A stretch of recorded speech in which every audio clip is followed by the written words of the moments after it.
Once Peter had brought her suitcase on board the train, he seemed eager to get himself out of the way. But not to leave. He explained to her that he was just uneasy that the train should start to move.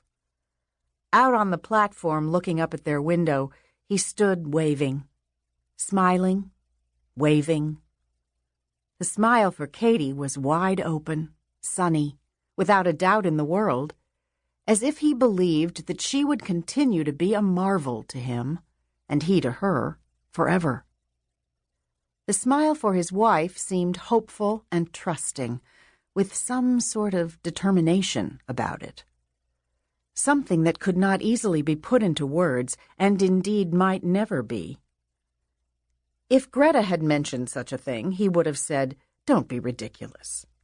And she would have agreed with him, thinking that it was unnatural for people who saw each other daily, constantly, to have to go through explanations of any kind.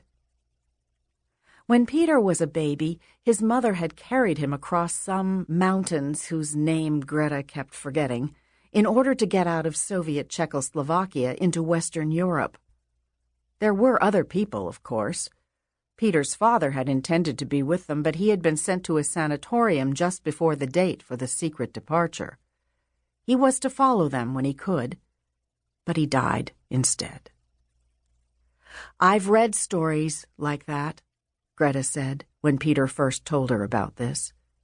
She explained how, in the stories, the baby would start to cry and invariably had to be smothered or strangled so that the noise did not endanger the whole illegal party. Peter said he had never heard such a story and would not say what his mother would have done in such circumstances. What she did do was get to British Columbia, where she improved her English and got a job teaching what was then called business practice to high school students. She brought up Peter on her own and sent him to college, and now he was an engineer. When she came to their apartment, and later to their house, she always sat in the front room, never coming into the kitchen unless Greta invited her. That was her way. She carried not noticing to an extreme. Not noticing, not intruding, not suggesting, though in every single household skill or art she left her daughter-in-law far behind.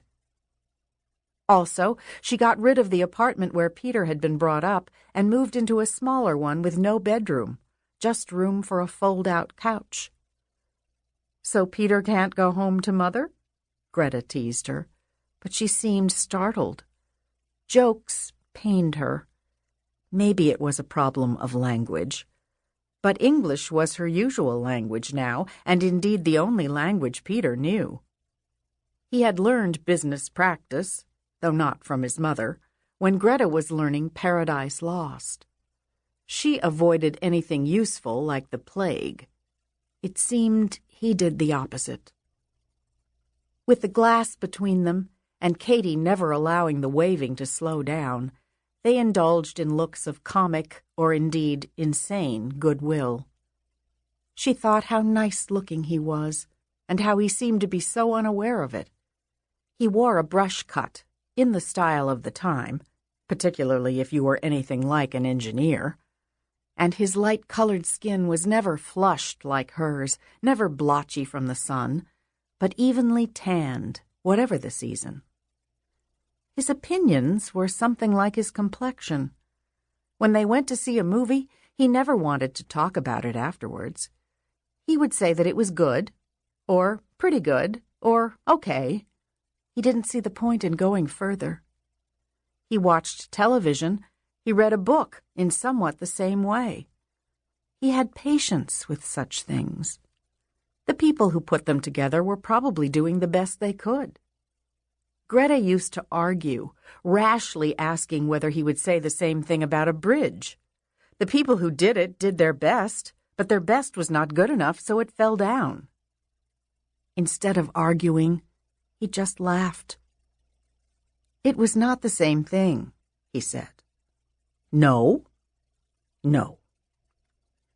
Greta should have realized that this attitude, hands-off, tolerant, was a blessing for her because she was a poet, and there were things in her poems that were in no way cheerful or easy to explain. Peter's mother, and the people he worked with, those who knew about it, still said poetess. She had trained him not to. Otherwise, no training necessary. The relatives she had left behind in her life and the people she knew now in her role as a housewife and mother did not have to be trained because they knew nothing about this peculiarity.